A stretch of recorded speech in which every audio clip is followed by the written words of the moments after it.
Hello, my name is Glenn Dyer, and you are watching a Dyer-Situation. Today I am seeing Middle School, The Worst Years of My Life. Hey, a movie where I completely agree with the title. Middle school was the worst years of my life. Middle school sucked for me. So hey, the movie's coming out smelling like roses already. Let's, presumably this is a, I don't know if this is based on a book or not, but it's kind of following the same ideas of Diary of a Wimpy Kid or something like that, where basically just some sort of underdog experiencing humorous things about stupid people in middle school, you know, like kid problems. Hey, that's fun. I like that. If it's well written, it's great. Diary of a Wimpy Kid is well written. The books, I haven't actually seen the movies, but so you know, this could be good. The movie, the one thing this is reminding me the most of, mostly just because like this is specifically middle school and all that, is Zach something or other School Survival Guide. I think that's what it was called. I think it was like a Nickelodeon show. Just you know, just a similar thing, like preteens having trouble in middle school and getting into humorous, over-the-top adventures and all that. You know, that was a fun show. So I think, like, you know, this movie has a chance. It could be pretty fun. And yeah, that's what I'm expecting. Let's see it.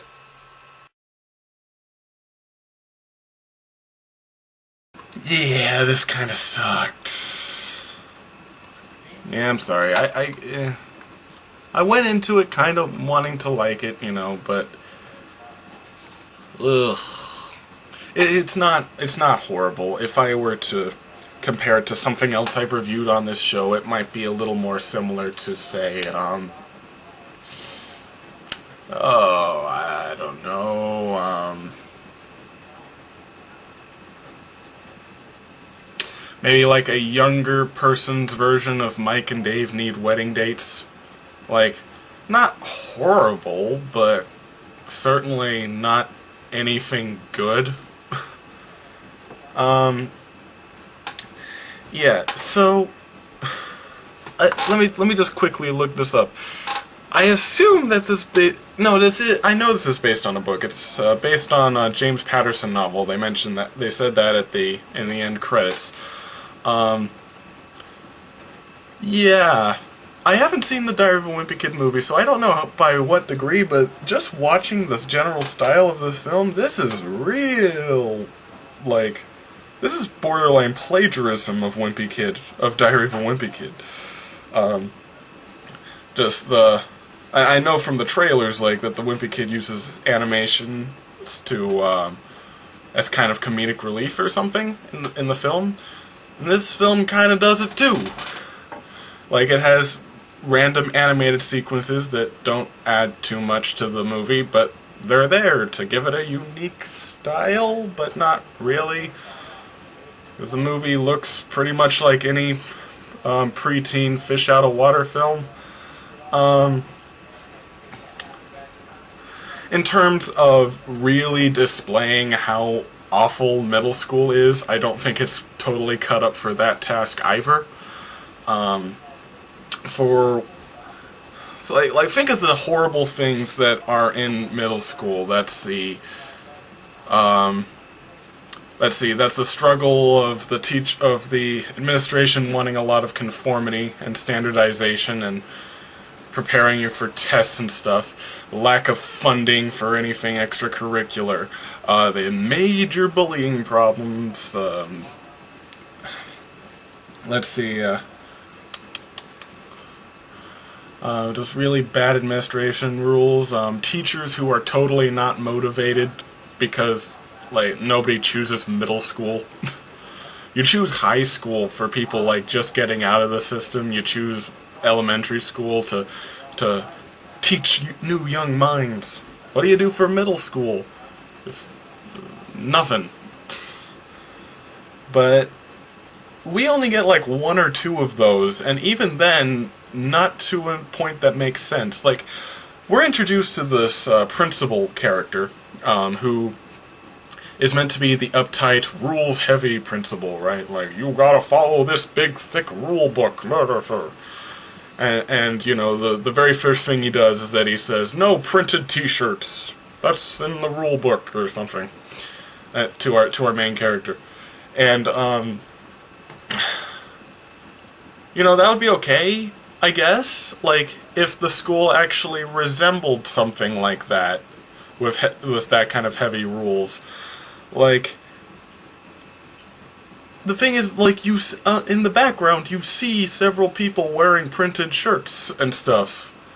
And, in fact, the school is very colorful, and looks pretty nice, and appears to have an overabundance of funding, which is the exact opposite of what we're normally used to.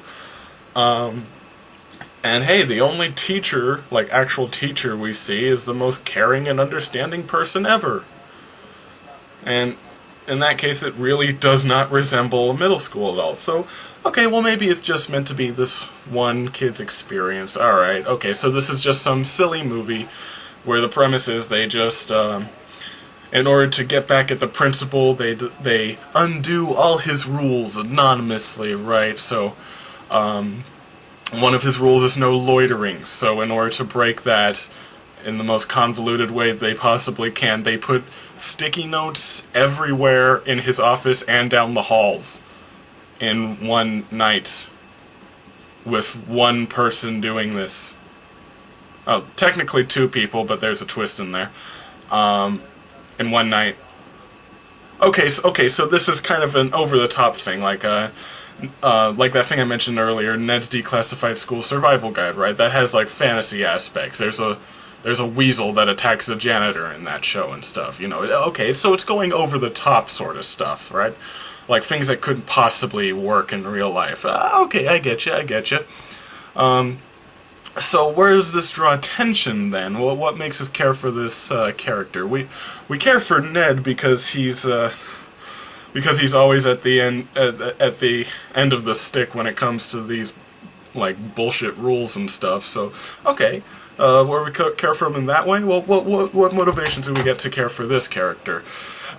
His younger brother died from cancer, and they insinuate his father committed suicide soon thereafter. Holy shit! James Patterson, what the hell? This goofy little book about sticking post-it notes everywhere? Why is there suddenly, like, family members who are dead from cancer and people crying and... Oh my god, that's a total 180-degree shift. What is that doing in this movie? It's totally out of place, too! Oh my god! And they have this, like, goofy, stepdad character who's just this fat slob, right? And, you know, he's treated like a joke and all that, but, like, and then and then he's planning on sending the kid to military school. And, like, just starts to get to really intense stuff like that completely out of nowhere. And that's the main problem with it. It can't decide whether to stick to a more realistic and sad tone or totally over the top. And instead we get a weird mix where you're wondering, well, if they're going to the night and vandalizing every single freaking night, how come nobody's been able to catch them? Like, that kid would have to have been there for hours. The principal didn't think to drive down to the school and take a look around to see if anybody's there? I mean, Jesus. It's one guy working by himself. That would take days to do the stuff he did. His parents didn't notice that he was out of the house. They seemed to check in on him all the time.